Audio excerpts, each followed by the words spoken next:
سن 4 ہجری کے ایک عرصے بعد غزوہ ذات الرقاع کے پیش آنے کی ایک علامت یہ بھی ہے کہ نبی صلی اللہ علیہ وسلم نے غزوہ ذات الرقاع میں صلاۃ خوف پڑھی تھی، اور صلاۃ خوف پہلے پہل غزوہ اصفہان میں پڑھی گئی، اور اس میں کوئی اختلاف نہیں کہ غزوہ اصفہان کا زمانہ غزوہ خندق کے بعد کا ہے، جبکہ غزوہ خندق کا زمانہ سن 5 ہجری کے آخر کا ہے۔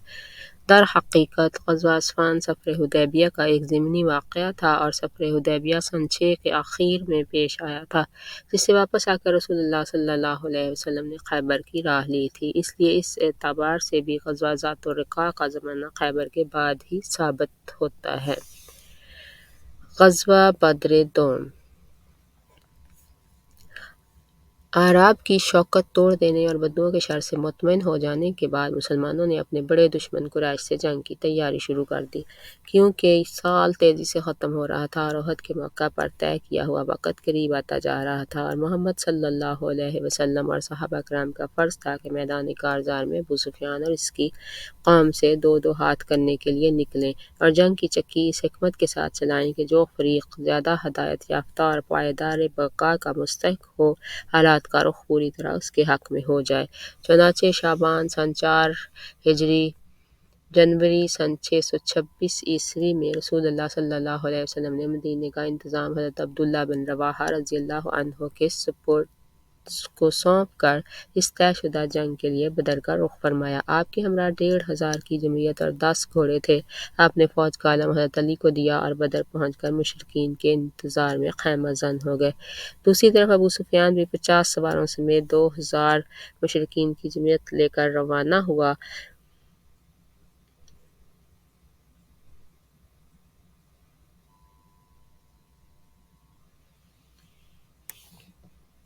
مکے سے ایک مرحلہ دوری وادی مر الزہران پہنچ کر مجنہ نام کے مشہور چشمے پر خیمہ زن ہوا، لیکن وہ مکہ ہی سے بوجھل اور بد دل تھا، بار بار مسلمانوں کے ساتھ ہونے والی جنگ کا انجام سوچتا تھا اور رعب و ہیبت سے لرز اٹھتا تھا۔ مر الزہران پہنچ کر اس کی ہمت جواب دے گئی اور وہ واپسی کے بہانے سوچنے لگا۔ بالآخر اپنے ساتھیوں سے کہا، قریش کے لوگو، جنگ اس وقت موزوں ہوتی ہے جب شادابی اور ہریالی ہو، کہ جانور بھی چر سکیں اور تم بھی دودھ پی سکو۔ اس وقت خشک سالی ہے، لہٰذا میں واپس جا رہا ہوں، تم بھی واپس چلو۔ ایسا معلوم ہوتا ہے کہ سارے ہی لشکر کے اعصاب پر خوف و ہیبت سوار تھی، کیونکہ ابو سفیان کے اس مشورے پر کسی قسم کی مخالفت کے بغیر سب نے واپسی کی راہ لی، اور کسی نے بھی سفر جاری رکھنے اور مسلمانوں سے جنگ لڑنے کی رائے نہ دی۔ ادھر مسلمانوں نے بدر میں 8 روز تک ٹھہر کر دشمنوں کا انتظار کیا، اور اس دوران اپنا سامان تجارت بیچ کر 1 درہم کے 2 درہم بناتے رہے۔ اس کے بعد اس شان سے مدینہ واپس آئے کہ جنگ میں پیش قدمی ان کے ہاتھ آ چکی تھی، دلوں پر ان کی دھاک بیٹھ چکی تھی اور ماحول پر ان کی گرفت مضبوط ہو چکی تھی۔ یہ غزوہ بدر موعد، بدر ثانیہ، بدر آخرہ اور بدر صغریٰ کے نام سے معروف ہے۔ غزوہ دومۃ الجندل رسول اللہ صلی اللہ علیہ وآلہ وسلم بدر سے واپس ہوئے تو ہر طرف امن و امان قائم ہو چکا تھا اور پوری اسلامی قلمرو میں اطمینان کی باد بہاری چل رہی تھی۔ اب آپ عرب کی آخری حدود تک توجہ فرمانے کے لیے فارغ ہو چکے تھے، اور اس کی ضرورت بھی تھی تاکہ حالات پر مسلمانوں کا غلبہ اور کنٹرول رہے، اور دوست و دشمن سبھی اس کو محسوس اور تسلیم کریں۔ چنانچہ بدر صغریٰ کے بعد 6 ماہ تک آپ نے اطمینان سے مدینے میں قیام فرمایا۔ اس کے بعد آپ کو اطلاعات ملیں کہ شام کے قریب دومۃ الجندل کے گرد آباد قبائل آنے جانے والے قافلوں پر ڈاکے ڈال رہے ہیں اور وہاں سے گزرنے والی اشیاء لوٹ لیتے ہیں۔ یہ بھی معلوم ہوا کہ انہوں نے مدینے پر حملہ کرنے کے لیے ایک بڑی جمعیت فراہم کر لی ہے۔ ان اطلاعات کے پیش نظر رسول اللہ صلی اللہ علیہ وسلم نے صباح بن ارفطہ غفاری رضی اللہ عنہ کو مدینے میں اپنا جانشین مقرر فرمایا کہ 1,000 مسلمان فرما کر 1,000 مسلمانوں کی نفری کے ساتھ کوچ فرمایا۔ یہ 25 ربیع الاول سن 5 ہجری کا واقعہ ہے۔ اس راستہ بتانے کے لیے بنو ازرع کا ایک آدمی رکھ لیا گیا تھا جس کا نام مذکور تھا۔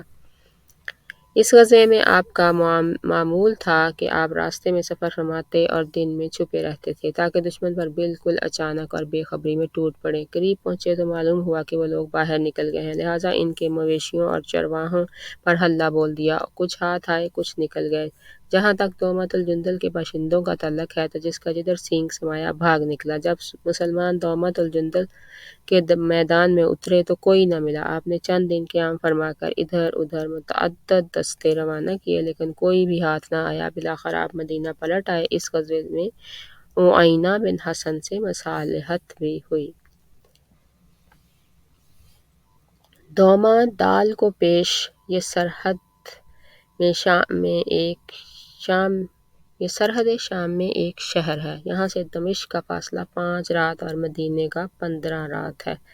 ان اچانک اور فیصلہ کن اقدامات اور حکیمانہ حزم و تدبر پر مبنی منصوبوں کے ذریعے نبی صلی اللہ علیہ وسلم نے قلمرو اسلام میں امن و امان بحال کرنے اور صورتحال پر قابو پانے میں کامیابی حاصل کی اور وقت کی رفتار کا رخ مسلمانوں کے حق میں موڑ لیا اور ان اندرونی اور بیرونی مشکلات پیہم کی شدت کم کی جو ہر جانب سے انہیں گھیرے ہوئے تھیں۔ چنانچہ منافقین خاموش اور مایوس ہو کر بیٹھ گئے۔ یہود کا ایک قبیلہ جلا وطن کر دیا گیا۔ دوسرے قبائل نے حق کے ہمسائیگی اور عہد و پیمان کے ایفا کا مظاہرہ کیا۔ بدو اور اعراب ڈھیلے پڑ گئے اور قریش نے مسلمانوں کے ساتھ ٹکرانے سے گریز کیا اور مسلمانوں کو اسلام پھیلانے اور رب العالمین کے پیغام کی تبلیغ کرنے کے مواقع میسر آئے۔ غزوہ احزاب، جنگ خندق۔ 1 سال سے زیادہ عرصے کی اہم فوجی مہمات اور کارروائیوں کے بعد جزیرۃ العرب پر سکون چھا گیا تھا اور ہر طرف امن و امان اور آشتی و سلامتی کا دورہ ہو گیا تھا، مگر یہود کو جو اپنی خباثتوں، سازشوں اور دسیسہ کاریوں کے نتیجے میں طرح طرح کی ذلت و رسوائی کا مزہ چکھ چکے تھے، اب بھی ہوش نہیں آیا تھا۔ انہوں نے غدر و خیانت اور مکر و سازش کے مکروہ نتائج سے کوئی سبق نہیں سیکھا تھا۔ چنانچہ خیبر منتقل ہونے کے بعد پہلے تو انہوں نے یہ انتظار کیا کہ دیکھیں مسلمانوں اور بت پرستوں کے درمیان جو فوجی کشاکش چل رہی ہے اس کا نتیجہ کیا ہوتا ہے، لیکن جب دیکھا کہ حالات مسلمانوں کے لیے سازگار ہو گئے ہیں، گردش لیل و نہار نے ان کے اثر و نفوذ کو مزید وسعت دے دی ہے اور دور دور تک ان کی حکمرانی کا سکہ بیٹھ گیا ہے، تو انہیں سخت جلن ہوئی۔ انہوں نے نئے سرے سے سازش شروع کی اور مسلمانوں پر ایک ایسی قاری ضرب لگانے کی تیاری میں مصروف ہو گئے جس کے نتیجے میں ان کا چراغ حیات ہی گل ہو جائے، لیکن چونکہ انہیں براہ راست مسلمانوں سے ٹکرانے کی جرأت نہ تھی، اس لیے اس مقصد کی خاطر ایک نہایت خوفناک پلان تیار کیا۔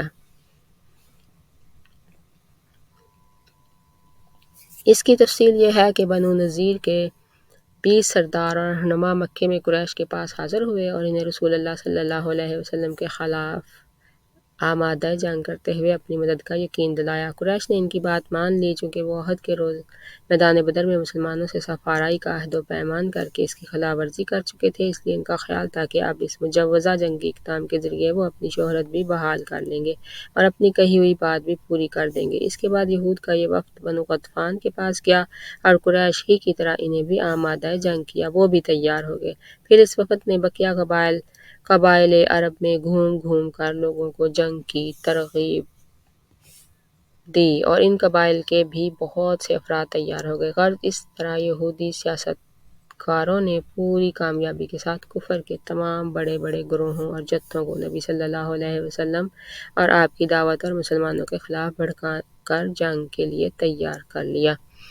اس کے بعد طے شدہ پروگرام کے مطابق جنوب سے قریش، کنانہ اور تہامہ میں آباد دوسرے حلیف قبائل نے مدینے کی جانب کوچ کیا۔ ان سب کا سپہ سالار اعلیٰ ابو سفیان تھا اور ان کی تعداد 4000 تھی۔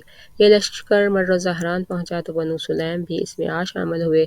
ادھر اسی وقت مشرق کی طرف سے غطفانی قبائل فزارہ، مرہ اور اشجع نے کوچ کیا۔ فزارہ کا سپہ سالار عیینہ بن حصن تھا، بنو مرہ کا حارث بن عوف اور بنو اشجع کا مسعر بن رخیلہ۔ انہی کے ضمن میں بنو اسد اور دیگر قبائل کے بہت سے افراد بھی آئے تھے۔ ان سارے قبائل نے ایک مقررہ وقت اور مقررہ پروگرام کے مطابق مدینے کا رخ کیا تھا، اس لیے چند دن کے اندر اندر مدینے کے پاس 10,000 سپاہ کا ایک زبردست لشکر جمع ہو گیا۔ یہ اتنا بڑا لشکر تھا کہ غالباً مدینے کی پوری آبادی عورتوں، بچوں، بوڑھوں اور جوانوں کو ملا کر بھی اس کے برابر نہ تھی۔ اگر حملہ آوروں کا یہ ٹھاٹھیں مارتا ہوا سمندر مدینے کی چہار دیواری تک اچانک پہنچ جاتا تو مسلمانوں کے لیے سخت خطرناک ثابت ہوتا۔ کچھ عجب نہیں کہ ان کی جڑ کٹ جاتی اور ان کا مکمل صفایا ہو جاتا۔ لیکن مدینہ کی قیادت نہایت بیدار مغز اور چوکس قیادت تھی۔ اس کی انگلیاں ہمیشہ حالات کی نبض پر رہتی تھیں اور وہ حالات کا تجزیہ کر کے آنے والے واقعات کا ٹھیک ٹھیک اندازہ بھی لگاتی تھیں۔ ان سے نمٹنے کے لیے مناسب ترین قدم بھی اٹھاتی تھیں۔ چنانچہ کفار کا لشکر عظیم جوں ہی اپنی جگہ سے حرکت میں آیا، مدینہ کے مخبرین نے اپنی قیادت کو اس کی اطلاع فراہم کر دی۔ اطلاع پاتے ہی رسول اللہ صلی اللہ علیہ وسلم نے ہائی کمان کی مجلس شورا منعقد کی اور دفاعی منصوبے پر صلاح مشورہ کیا۔ اہل شورا نے غور و خوض کے بعد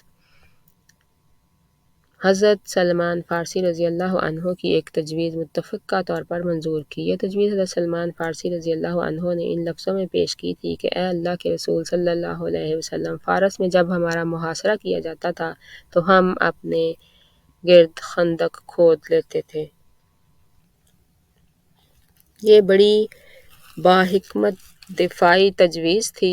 اہل عرب اس سے واقف نہ تھے۔ رسول اللہ صلی اللہ علیہ وسلم نے اس تجویز پر فوراً عمل درآمد شروع فرماتے ہوئے ہر 10 آدمی کو 40 ہاتھ خندق کھودنے کا کام سونپ دیا اور مسلمانوں نے پوری محنت اور دل جمعی سے خندق کھودنی شروع کر دی۔ رسول اللہ صلی اللہ علیہ وسلم اس کام کی ترغیب بھی دیتے تھے اور عملاً اس میں پوری طرح شریک بھی رہتے تھے۔ چنانچہ صحیح بخاری میں حضرت سہل بن سعد رضی اللہ عنہ سے مروی ہے کہ ہم لوگ رسول اللہ صلی اللہ علیہ وسلم کے ساتھ خندق میں تھے، لوگ کھدائی کر رہے تھے اور ہم کندھوں پر مٹی ڈھو رہے تھے کہ اسی اثناء میں رسول اللہ صلی اللہ علیہ وآلہ وسلم نے فرمایا، اللہم لا عیش الا عیش الآخرہ فاغفر للمہاجرین والانصار۔ اے اللہ، زندگی تو بس آخرت کی زندگی ہے، بس مہاجرین اور انصار کو بخش دے۔ ایک دوسری روایت میں حضرت انس رضی اللہ تعالیٰ عنہ سے مروی ہے کہ رسول اللہ صلی اللہ علیہ وسلم خندق کی طرف تشریف لائے تو دیکھا کہ مہاجرین و انصار ایک ٹھنڈی صبح میں کھودنے کا کام کر رہے ہیں۔ ان کے پاس غلام نہ تھے کہ ان کے بجائے غلام یہ کام کر دیتے۔ آپ نے ان کی مشقت اور بھوک دیکھ کر فرمایا، اللہم ان العیش عیش الآخرہ فاغفر للانصار والمہاجرہ۔ اے اللہ، یقیناً زندگی تو آخرت کی زندگی ہے، بس انصار اور مہاجرین کو بخش دے۔ انصار اور مہاجرین نے اس کے جواب میں کہا، نحن الذین باعوا محمدا علی الجہاد ما بقینا ابدا۔ ہم وہ ہیں کہ ہم نے ہمیشہ کے لیے جب تک کہ باقی رہے محمد صلی اللہ علیہ وسلم سے جہاد پر بیعت کی ہے۔ صحیح بخاری ہی میں ایک اور روایت حضرت براء بن عازب رضی اللہ عنہ سے مروی ہے کہ میں نے رسول اللہ صلی اللہ علیہ وسلم کو دیکھا کہ آپ خندق سے مٹی ڈھو رہے تھے، یہاں تک کہ غبار نے آپ کے شکم کی جلد ڈھانک دی تھی۔ آپ کے بال بہت زیادہ تھے۔ میں نے اسی حالت میں آپ کو عبداللہ بن رواحہ کے رجزیہ کلمات کہتے ہوئے سنا۔ آپ مٹی ڈھوتے جاتے تھے اور یہ کہتے جاتے تھے، اللہم لولا انت ما اہتدینا ولا تصدقنا ولا صلینا۔ اے اللہ، اگر تو نہ ہوتا تو ہم ہدایت نہ پاتے، نہ صدقہ دیتے، نہ نماز پڑھتے، بس ہم پر سکینت نازل فرما اور اگر ٹکراؤ ہو جائے تو ہمارے قدم ثابت رکھ۔ انہوں نے ہمارے خلاف لوگوں کو بھڑکایا ہے، اگر انہوں نے کوئی فتنہ چاہا تو ہم ہرگز سر نہیں جھکائیں گے۔ حضرت براء فرماتے ہیں کہ آپ آخری الفاظ کھینچ کر کہتے تھے۔ ایک روایت میں آخری شعر اس طرح ہے، یعنی انہوں نے ہم پر ظلم کیا ہے اور اگر وہ ہمیں فتنے میں ڈالنا چاہیں گے تو ہم ہرگز سرنگون نہ ہوں گے۔ مسلمان ایک طرف اس گرم جوشی کے ساتھ کام کر رہے تھے تو دوسری طرف اتنی شدت کی بھوک برداشت کر رہے تھے کہ اس کے تصور سے کلیجہ شق ہوتا ہے۔ چنانچہ حضرت انس کا بیان ہے کہ اہل خندق کے پاس 2 مٹھی جو لایا جاتا تھا اور بو دیتی ہوئی چکنائی کے ساتھ بنا کر لوگوں کے سامنے رکھ دیا جاتا تھا۔ لوگ بھوکے ہوتے تھے اور اس کا ذائقہ حلق کے لیے ناخوشگوار ہوتا تھا، اس سے بدبو اٹھ رہی ہوتی تھی۔ ابو طلحہ کہتے ہیں کہ ہم نے رسول اللہ صلی اللہ علیہ وسلم سے بھوک کا شکوہ کیا اور آپ نے شکم کھول کر ایک ایک پتھر دکھلایا تو رسول اللہ صلی اللہ علیہ وسلم نے اپنا شکم کھول کر 2 پتھر دکھلائے۔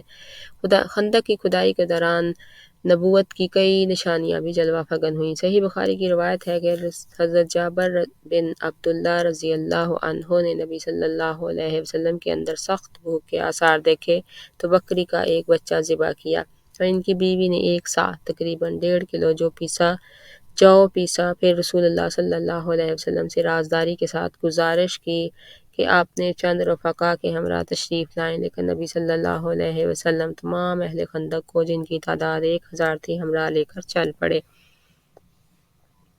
اور سب لوگوں نے اسی ذرا جتنے کھانے سے شکم سیر ہو کر کھایا، پھر بھی گوشت کی ہانڈی اپنی حالت کچھ پر برقرار رہی اور بھری کی بھری جوش مارتی رہی، اور گوندا ہوا آٹا اپنی حالت پر برقرار رہا، اس سے روٹی پکائی جاتی رہی۔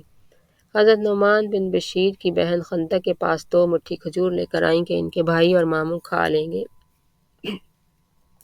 لیکن رسول اللہ صلی اللہ علیہ وسلم کے پاس سے گزریں تو آپ نے ان سے وہ کھجوریں لے لیں اور ایک کپڑے کے اوپر بکھیر دیں، پھر اہل خندق کو دعوت دی، اہل خندق انہیں کھاتے گئے اور وہ بڑھتی گئی، یہاں تک کہ سارے اہل خندق کھا کھا کر چلے گئے اور کھجوریں تھیں کہ کپڑے کے کناروں سے باہر گر رہی تھیں۔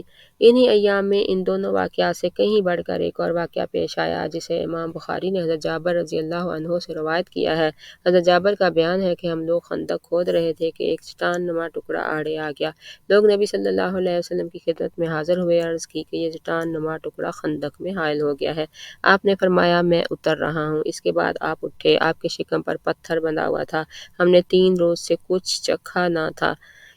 پھر نبی صلی اللہ علیہ وسلم نے کدال لے کر مارا تو وہ چٹان نما ٹکڑا بھربھرے تودے میں تبدیل ہو گیا۔ حضرت براء رضی اللہ عنہ کا بیان ہے کہ جنگ خندق کے موقع پر کھدائی کے دوران ایک سخت چٹان آ پڑی جس سے کدال اچٹ جاتی تھی، کچھ ٹوٹتا ہی نہ تھا۔ ہم نے رسول اللہ صلی اللہ علیہ وسلم سے اس کا شکوہ کیا، آپ تشریف لائے، کدال لی اور بسم اللہ کہہ کر ایک ضرب لگائی تو ایک ٹکڑا ٹوٹ گیا اور فرمایا اللہ اکبر، مجھے ملک شام کی کنجیاں دی گئی ہیں، واللہ میں اس وقت وہاں کے سرخ محلوں کو دیکھ رہا ہوں۔ پھر دوسری ضرب لگائی تو ایک دوسرا ٹکڑا کٹ گیا اور فرمایا اللہ اکبر، مجھے فارس دیا گیا ہے، واللہ میں اس وقت مدائن کا سفید محل دیکھ رہا ہوں۔ پھر تیسری ضرب لگائی اور فرمایا بسم اللہ، تو باقی ماندہ چٹان بھی کٹ گئی۔ پھر فرمایا اللہ اکبر، مجھے یمن کی کنجیاں دی گئی ہیں، واللہ میں اس وقت اپنی جگہ سے صنعاء کے پھاٹک دیکھ رہا ہوں۔ ابن اسحاق نے ایسی ہی روایت حضرت سلمان فارسی رضی اللہ تعالیٰ عنہ سے ذکر کی ہے، چونکہ مدینہ شمال کے علاوہ باقی اطراف سے ہرے، لاوے کی چٹانوں، پہاڑوں اور کھجور کے باغات سے گھرا ہوا ہے، اور نبی صلی اللہ علیہ وسلم ایک ماہر اور تجربہ کار فوجی کی حیثیت سے جانتے تھے کہ مدینے پر اتنے بڑے لشکر کی یورش صرف شمال ہی کی جہت سے ہو سکتی ہے، اس لیے آپ نے صرف اسی جانب خندق کھدوائی۔ مسلمانوں نے خندق کھودنے کا کام مسلسل جاری رکھا، دن بھر کھدائی کرتے اور شام کو گھر پلٹ آتے، یہاں تک کہ مدینے کی دیواروں تک کفار کے لشکر جرار کے پہنچنے سے پہلے مقررہ پروگرام کے مطابق خندق تیار ہو گئی۔ ادھر قریش اپنا 4000 کا لشکر لے کر مدینہ پہنچے تو رامہ، جرف اور زغابہ کے درمیان مجمع الاسیال میں خیمہ زن ہوئے، اور دوسری طرف سے غطفان اور ان کے نجدی ہم سفر 6000 کی نفری لے کر آئے تو احد کے مشرقی کنارے سے زمب نقمی میں خیمہ زن ہوئے، جیسا کہ قرآن مجید میں مذکور ہے وَلَمَّا رَأَى الْمُؤْمِنُونَ الْأَحْزَابَ قَالُوا هَٰذَا مَا وَعَدَنَا اللَّهُ وَرَسُولُهُ وَصَدَقَ اللَّهُ وَرَسُولُهُ وَمَا زَادَهُمْ إِلَّا ایمانا وتسلیما۔ اور جب اہل ایمان نے ان جتھوں کو دیکھا تو کہا یہ تو وہی چیز ہے جس کا اللہ اور اس کے رسول نے ہم سے وعدہ کیا تھا، اور اللہ اور اس کے رسول نے سچ ہی فرمایا تھا، اور اس حالت نے ان کے ایمان اور جذبہ اطاعت کو اور بڑھا دیا۔ لیکن منافقین اور کمزور نفس لوگوں کی نظر اس لشکر پر پڑی تو ان کے دل دہل گئے۔ وَإِذْ يَقُولُ الْمُنَافِقُونَ وَالَّذِينَ فِي قُلُوبِهِم مَّرَضٌ مَّا وَعَدَنَا اللَّهُ وَرَسُولُهُ إِلَّا غَرُورًا۔ اور جب منافقین اور وہ لوگ جن کے دلوں میں بیماری ہے کہہ رہے تھے کہ اللہ اور اس کے رسول نے ہم سے جو وعدہ کیا تھا وہ محض فریب تھا۔ بہرحال اس لشکر کے مقابلے کے لیے رسول اللہ صلی اللہ علیہ وسلم بھی 3000 مسلمانوں کی نفری لے کر تشریف لائے اور کوہ صلا کی طرف پشت کر کے قلعہ بندی کی شکل اختیار کر لی۔ سامنے خندق تھی جو مسلمانوں اور کفار کے درمیان حائل تھی۔ مسلمانوں کا شعار کوڈ لفظ تھا حامیم لا ینصرون، حامیم ان کی مدد نہ کی جائے۔ مدینے کا انتظام حضرت ابن ام مکتوم کے حوالے کیا گیا اور عورتوں اور بچوں کو مدینے کے قلعوں اور گڑھیوں میں محفوظ کر دیا گیا تھا۔ جب مشرکین حملے کی نیت سے مدینے کی طرف بڑھے تو کیا دیکھتے ہیں کہ ایک چوڑی سی خندق ان کے اور مدینے کے درمیان حائل ہے۔ مجبوراً انہیں محاصرہ کرنا پڑا، حالانکہ وہ گھروں سے چلتے وقت اس کے لیے تیار ہو کر نہیں آئے تھے، کیونکہ دفاع کا یہ منصوبہ خود ان کے بقول ایک ایسی چال تھی جس سے عرب واقف ہی نہ تھے، لہٰذا انہوں نے اس معاملے کو سرے سے اپنے حساب میں داخل ہی نہ کیا تھا۔ مشرکین خندق کے پاس پہنچ کر غیظ و غضب سے چکر کاٹنے لگے۔ انہیں ایسے کمزور نقطے کی تلاش تھی جہاں سے وہ اتر سکیں۔ ادھر مسلمان ان کی گردش پر پوری نظر رکھے ہوئے تھے اور ان پر تیر برساتے رہتے تھے تاکہ انہیں خندق کے قریب آنے کی جرأت نہ ہو، وہ اس میں نہ کود سکیں اور نہ مٹی ڈال کر عبور کرنے کے لیے راستہ بنا سکیں۔ ادھر قریش کے شاہ سواروں کو گوارا نہ تھا کہ خندق کے پاس محاصرے کے نتائج کے انتظار میں بے فائدہ پڑے رہیں۔ یہ ان کی عادت اور شان کے خلاف بات تھی، چنانچہ ان کی ایک جماعت نے، جس میں عمرو بن عبدود، اکرمہ بن ابی جہل اور زرار بن خطاب وغیرہ تھے، ایک تنگ مقام سے خندق پار کر لی اور ان کے گھوڑے خندق اور صلع کے درمیان میں چکر کاٹنے لگے۔ ادھر سے حضرت علی چند مسلمانوں کے ہمراہ نکلے اور جس مقام سے انہوں نے گھوڑے کدائے تھے اسے قبضے میں لے کر ان کی واپسی کا راستہ بند کر دیا۔ اس پر عمرو بن عبدود نے مبارزت کے لیے للکارا۔ حضرت علی دو دو ہاتھ کرنے کے لیے مقابلہ میں آ گئے اور ایک ایسا فکرہ چست کیا کہ وہ طیش میں آ کر گھوڑے سے کود پڑا، اس کی کوچیں کاٹیں، اس کے چہرے کو مارا اور حضرت علی کے دو بدو آ گیا۔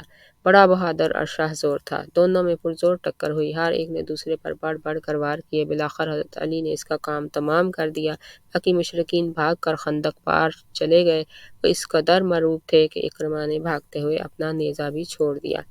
مشرکین نے کسی دن خندق پار کرنے یا اسے پاٹ کر راستہ بنانے کی بڑی زبردست کوشش کی، لیکن مسلمانوں نے بڑی عمدگی سے انہیں دور رکھا اور انہیں اس طرح تیروں سے چھلنی کیا اور ایسی پامردی سے ان کی تیر اندازی کا مقابلہ کیا کہ ان کی ہر کوشش ناکام ہو گئی۔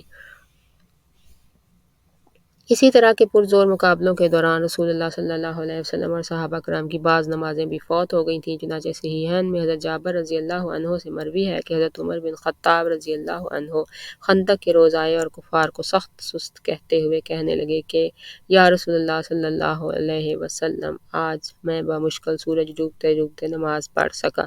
رسول اللہ صلی اللہ علیہ وسلم نے فرمایا، اور میں نے تو واللہ ابھی نماز پڑھی ہی نہیں۔ اس کے بعد ہم لوگ نبی صلی اللہ علیہ وسلم کے ساتھ بطحان میں اترے، آپ نے نماز کے لیے وضو فرمایا اور ہم نے بھی وضو کیا، پھر آپ نے عصر کی نماز پڑھی، یہ سورج ڈوب چکنے کے بعد کی بات ہے۔ اس کے بعد مغرب کی نماز پڑھی۔ نبی صلی اللہ علیہ وسلم کو اس نماز کے فوت ہونے کا اس قدر ملال تھا کہ آپ نے مشرکین پر بد دعا فرما دی، چنانچہ صحیح بخاری میں حضرت علی رضی اللہ عنہ سے مروی ہے کہ اللہ کے نبی نے خندق کے روز فرمایا، اللہ ان مشرکین کے لیے ان کے گھروں اور قبروں کو آگ سے بھر دے، جس طرح انہوں نے ہم کو نماز وسطیٰ کی ادائیگی سے مشغول رکھا یہاں تک کہ سورج ڈوب گیا۔ مسند احمد اور مسند شافعی میں مروی ہے کہ مشرکین نے آپ کو ظہر، عصر، مغرب اور عشاء کی نمازوں کی ادائیگی سے مصروف رکھا، چنانچہ آپ نے یہ ساری نمازیں یکجا پڑھیں۔ امام نووی فرماتے ہیں کہ ان روایتوں کے درمیان تطبیق کی صورت یہ ہے کہ جنگ خندق کا سلسلہ کئی روز تک جاری رہا، بس کسی دن ایک صورت پیش آئی اور کسی دن دوسری۔ یہیں سے یہ بات بھی اخذ ہوتی ہے کہ مشرکین کی طرف سے خندق عبور کرنے کی کوشش اور مسلمانوں کی طرف سے فہم دفاع کئی روز تک جاری رہا، مگر چونکہ دونوں فوجوں کے درمیان خندق حائل تھی، اس لیے دست بدست اور خون ریز جنگ کی نوبت نہ آ سکی، بلکہ صرف تیر اندازی ہوتی رہی۔ اسی تیر اندازی میں فریقین کے چند افراد مارے بھی گئے۔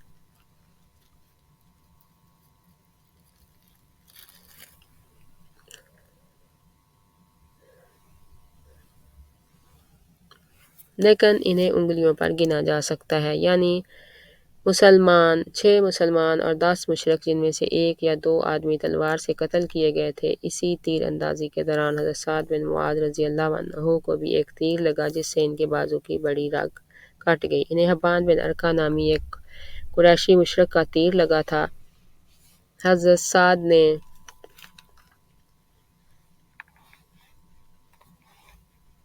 زخمی ہونے کے بعد دعا کی کہ اے اللہ، تو جانتا ہے کہ جس قوم نے تیرے رسول کی تکذیب کی اور انہیں نکال باہر کیا، ان سے تیری راہ میں جہاد کرنا مجھے جس قدر محبوب ہے، اتنا کسی اور قوم سے نہیں۔ اے اللہ، میں سمجھتا ہوں کہ اب تو نے ہماری اور ان کی جنگ کو آخری مرحلے تک پہنچا دیا ہے، بس اگر قریش کی جنگ کچھ باقی رہ گئی ہو تو مجھے ان کے لیے باقی رکھ کہ میں ان سے تیری راہ میں جہاد کروں، اور اگر تو نے لڑائی ختم کر دی ہے تو اسی زخم کو جاری کر کے اسے میری موت کا سبب بنا دے۔ اللہ اکبر۔ ان کی اس دعا کا آخری ٹکڑا یہ تھا کہ لیکن مجھے موت نہ دے، یہاں تک کہ بنو قریظہ کے معاملے میں میری آنکھوں کو ٹھنڈک حاصل ہو جائے۔ باہر کا ایک طرف مسلمان مہاد جنگ پر ان مشکلات سے دوچار تھے تو دوسری طرف سازش اور دسیسہ کاری کے سانپ اپنے بلوں میں حرکت کر رہے تھے اور اس کوشش میں تھے کہ مسلمانوں کے جسم میں اپنا زہر اتار دیں۔ چنانچہ بنو نضیر کا مجرم اکبر حوی بن اخطب بنو قریظہ کے دیار میں آیا اور ان کے سردار کعب بن اسد کرزی کے پاس حاضر ہوا۔ یہ کعب بن اسد وہی شخص ہے جو بنو قریظہ کی طرف سے عہد و پیمان کرنے کا مجاز و مختار تھا اور جس نے رسول اللہ صلی اللہ علیہ وسلم سے یہ معاہدہ کیا تھا کہ جنگ کے مواقع پر آپ کی مدد کرے گا، جیسا کہ پچھلے صفحات میں گزر چکا ہے۔ ہوئی نے آ کر اس کے دروازے پر دستک دی تو اس نے دروازہ اندر سے بند کر لیا، مگر ہوئی اس سے ایسی باتیں کرتا رہا کہ آخرکار اس نے دروازہ کھول ہی دیا۔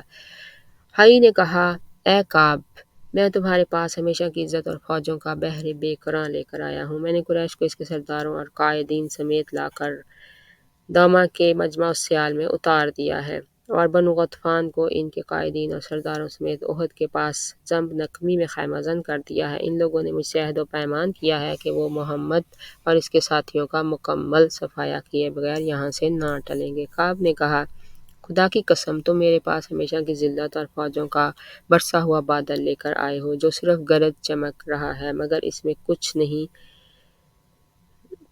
کچھ رہ نہیں گیا ہے۔ ہائی نے تجھ پر افسوس، مجھے میرے حال پر چھوڑ دے، میں نے محمد میں صدق و وفا کے سوا کچھ نہیں دیکھا ہے۔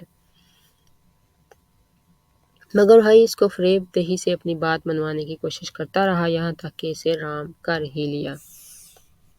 البتہ اس مقصد کے لیے یہ عہد و پیمان کرنا پڑا کہ اگر قریش نے محمد کو ختم کیے بغیر واپسی کی راہ لی تو میں بھی تمہارے ساتھ تمہارے قلعے میں داخل ہو جاؤں گا، پھر جو انجام تمہارا ہوگا وہی میرا بھی ہوگا۔ ہوئی کہ اس پیمان وفا کے بعد کعب بن اسد نے رسول اللہ صلی اللہ علیہ وسلم سے کیا ہوا عہد توڑ دیا اور مسلمانوں کے ساتھ طے کی ہوئی ذمہ داریوں سے بری ہو کر ان کے خلاف مشرکین کی جانب سے جنگ میں شریک ہو گیا۔ اس کے بعد قریظہ کے یہود عملی طور پر جنگی کارروائیوں میں مصروف ہو گئے۔ ابن اسحاق کا بیان ہے کہ حضرت صفیہ بنت عبد المطلب رضی اللہ عنہا حضرت حسان بن ثابت رضی اللہ عنہ کے فارے نامی قلعے کے اندر تھیں۔ حضرت حسان عورتوں اور بچوں کے ساتھ وہیں تھے۔ حضرت صفیہ کہتی ہیں کہ ہمارے پاس سے ایک یہودی گزرا اور قلعے کا چکر کاٹنے لگا۔ یہ اس وقت کی بات ہے جب بنو قریظہ رسول اللہ صلی اللہ علیہ وآلہ وسلم سے کیا ہوا عہد و پیمان توڑ کر آپ سے برسر پیکار ہو چکے تھے اور ہمارے اور ان کے درمیان کوئی نہ تھا جو ہمارا دفاع کرتا۔ رسول اللہ صلی اللہ علیہ وسلم مسلمانوں سمیت دشمن کے بالمقابل پھنسے ہوئے تھے۔ اگر ہم پر کوئی حملہ آور ہو جاتا تو آپ انہیں چھوڑ کر آ نہیں سکتے تھے۔ اس لیے میں نے کہا، اے حسان، یہ یہودی جیسا کہ آپ دیکھ رہے ہیں قلعے کا چکر لگا رہا ہے اور مجھے خدا کی قسم اندیشہ ہے کہ یہ باقی یہود کو بھی ہماری کمزوری سے آگاہ کر دے گا۔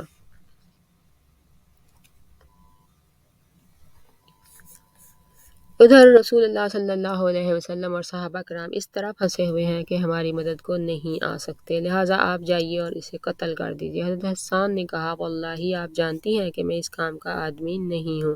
حضرت صفیہ کہتی ہیں، اب میں نے خود اپنی کمر باندھی، پھر ستون کی ایک لکڑی لی اور اس کے بعد قلعے سے اتر کر اس یہودی کے پاس پہنچی اور لکڑی سے مار کر اس کا خاتمہ کر دیا۔ اس کے بعد قلعے میں واپس آئی اور حسان سے کہا، جائیے اس کے ہتھیار اور اسباب اتار لیجیے۔ چونکہ وہ مرد ہے اس لیے میں نے اس کے ہتھیار نہیں اتارے۔ حسان نے کہا، مجھے اس کے ہتھیار اور سامان کی کوئی ضرورت نہیں۔ حقیقت یہ ہے کہ مسلمان بچوں اور عورتوں کی حفاظت پر رسول اللہ صلی اللہ علیہ وسلم کی پھوپھی کے اس جاں باز کارنامے کا بڑا گہرا اور اچھا اثر پڑا۔ اس کارروائی سے غالباً یہود نے سمجھا کہ ان قلعوں اور گڑھیوں میں بھی مسلمانوں کا حفاظتی لشکر موجود ہے، حالانکہ وہاں کوئی لشکر نہ تھا۔ اسی لیے یہود کو دوبارہ اس قسم کی جرأت نہ ہوئی، البتہ وہ بت پرست حملہ آوروں کے ساتھ اپنے اتحاد اور انضمام کا عملی ثبوت پیش کرنے کے لیے انہیں مسلسل رسد پہنچاتے رہے، حتیٰ کہ مسلمانوں نے ان کی رسد کے 20 اونٹوں پر قبضہ بھی کر لیا۔ بہرحال یہود کی عہد شکنی کی خبر نبی صلی اللہ علیہ وسلم کو معلوم ہوئی تو آپ نے فوراً اس کی تحقیق کی طرف توجہ فرمائی تاکہ بنو قریظہ کا موقف واضح ہو جائے اور اس کی روشنی میں فوجی نقطۂ نظر سے جو اقدام مناسب ہو اختیار کیا جائے۔ چنانچہ آپ نے اس خبر کی تحقیق کے لیے حضرت سعد بن معاذ، سعد بن عبادہ، عبداللہ بن رواحہ اور خبات بن جبیر رضی اللہ عنہم کو روانہ فرمایا اور ہدایت کی کہ جاؤ دیکھو بنی قریظہ کے بارے میں جو کچھ معلوم ہوا ہے وہ واقعی صحیح ہے یا نہیں۔ اگر صحیح ہے تو واپس آ کر صرف مجھے بتا دینا اور وہ بھی اشاروں میں، تاکہ لوگوں کے حوصلے پست نہ ہوں، اور اگر وہ عہد و پیمان پر قائم ہے تو پھر لوگوں کے درمیان علانیہ اس کا ذکر کر دینا۔ جب یہ لوگ بنو قریظہ کے قریب پہنچے تو انہوں نے انتہائی خباثت پر آمادہ پایا۔ انہوں نے علانیہ گالیاں بکیں، دشمنی کی باتیں کی اور رسول اللہ صلی اللہ علیہ وسلم کی اہانت کی۔ کہنے لگے، اللہ کا رسول کون؟ ہمارے اور محمد کے درمیان کوئی عہد ہے نہ پیمان۔ یہ سن کر وہ لوگ واپس آ گئے اور رسول اللہ صلی اللہ علیہ وسلم کی خدمت میں پہنچ کر صورتحال کی طرف اشارہ کرتے ہوئے صرف اتنا کہا، ازل اور کارا۔ مقصود یہ تھا کہ جس طرح ازل اور کارا نے اصحاب رجی کے ساتھ بد عہدی کی تھی، اسی طرح یہود بھی بد عہدی پر تلے ہوئے ہیں۔ باوجود یہ کہ ان صحابہ کرام نے اخفائے حقیقت کی کوشش کی، لیکن عام لوگوں کو صورتحال کا علم ہو گیا اور اس طرح ایک خوفناک خطرہ ان کے سامنے مجسم ہو گیا۔ در حقیقت اس وقت مسلمان نہایت نازک صورتحال سے دوچار تھے۔ پیچھے بنو قریظہ تھے جن کا حملہ روکنے کے لیے ان کے اور مسلمانوں کے درمیان کوئی نہ تھا۔ آگے مشرکین کا لشکر جرار تھا جنہیں چھوڑ کر ہٹنا ممکن نہ تھا۔ پھر مسلمان عورتیں اور بچے تھے جو کسی حفاظتی انتظام کے بغیر بد عہد یہودیوں کے قریب ہی تھے۔ اس لیے لوگوں میں سخت اضطراب برپا ہوا جس کی کیفیت اس آیت میں بیان کی گئی ہے۔ وَإِذْ زَاغَتِ الْأَبْصَارُ وَبَلَغَتِ الْقُلُوبُ الْحَنَاجِرَ وَتَظُنُّونَ بِاللَّهِ الظُّنُونَ هُنَالِكَ ابْتُلِيَ الْمُؤْمِنُونَ وَزُلْزِلُوا زِلْزَالًا شَدِيدًا۔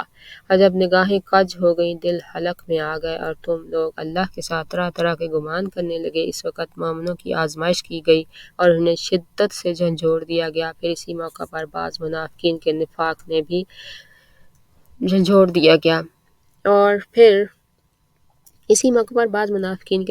بھی سر نکالا، چنانچہ وہ کہنے لگے کہ محمد، تم ہم سے وعدے کرتے تھے کہ ہم کیسر و کسرا کے خزانے پائیں گے، اور یہاں یہ حالت ہے کہ پیشاب پخانے کے لیے نکلنے میں بھی جان کی خیر نہیں۔ بعض اور منافقین نے اپنی قوم کے اشراف کے سامنے یہاں تک کہا کہ ہمارے گھر دشمن کے سامنے کھلے پڑے ہیں، ہمیں اجازت دیجیے کہ ہم اپنے گھروں کو واپس چلے جائیں کیونکہ ہمارے گھر شہر سے باہر ہیں۔ نوبت یہاں تک پہنچ چکی تھی کہ بنو سلمہ کے قدم اکھڑ رہے تھے اور وہ پسپائی کی سوچ رہے تھے۔ انہی لوگوں کے بارے میں اللہ تعالیٰ نے یہ ارشاد فرمایا ہے، وَإِذْ يَقُولُ الْمُنَافِقُونَ وَالَّذِينَ فِي قُلُوبِهِم مَّرَضٌ مَّا وَعَدَنَا اللَّهُ وَرَسُولُهُ إِلَّا غُرُورًا وَإِذْ قَالَت طَّائِفَةٌ مِّنْهُمْ يَا أَهْلَ يَثْرِبَ لَا مُقَامَ لَكُمْ فَارْجِعُوا وَيَسْتَأْذِنُ فَرِيقٌ مِّنْهُمُ النَّبِيَّ يَقُولُونَ إِنَّ بُيُوتَنَا عَوْرَةٌ وَمَا هِيَ بِعَوْرَةٍ إِن يُرِيدُونَ إِلَّا فِرَارًا۔ اور جب منافقین اور وہ لوگ جن کے دلوں میں بیماری ہے کہہ رہے تھے کہ ہم سے اللہ اور اس کے رسول صلی اللہ علیہ وسلم نے جو وعدہ کیا تھا وہ فریب کے سوا کچھ نہیں، اور جب ان کی ایک جماعت نے کہا کہ اے اہل یثرب، تمہارے لیے ٹھہرنے کی گنجائش نہیں، لہٰذا واپس چلو، اور ان کا ایک فریق نبی سے اجازت مانگ رہا تھا، کہتا تھا ہمارے گھر خالی پڑے ہیں، حالانکہ وہ خالی نہیں پڑے تھے۔ یہ لوگ محض فرار چاہتے تھے۔ ایک طرف لشکر کا یہ حال تھا، دوسری طرف رسول اللہ صلی اللہ علیہ وسلم کی یہ کیفیت تھی کہ آپ نے بنو قریظہ کی بد عہدی کی خبر سن کر اپنا سر اور چہرہ کپڑے سے ڈھک لیا اور دیر تک چت لیٹے رہے۔ اس کیفیت کو دیکھ کر لوگوں کا اضطراب اور زیادہ بڑھ گیا، لیکن اس کے بعد آپ پر امید کی روح غالب آ گئی اور آپ اللہ اکبر کہتے ہوئے کھڑے ہوئے اور فرمایا، مسلمانوں، اللہ کی مدد اور فتح کی خوشخبری سن لو۔ اس کے بعد آپ نے پیش آمدہ حالات سے نمٹنے کا پروگرام بنایا اور اسی پروگرام کے ایک جز کے طور پر مدینے کی نگرانی کے لیے فوج میں سے کچھ محافظ بھیجتے رہے تاکہ مسلمانوں کو غافل دیکھ کر یہود کی طرف سے عورتوں اور بچوں پر اچانک کوئی حملہ نہ ہو جائے۔ لیکن اس موقع پر ایک فیصلہ کن اقدام کی ضرورت تھی جس کے ذریعے دشمن کے مختلف گروہوں کو ایک دوسرے سے بے تعلق کر دیا جائے۔ اس مقصد کے لیے آپ نے سوچا کہ بنو غطفان کے دونوں سرداروں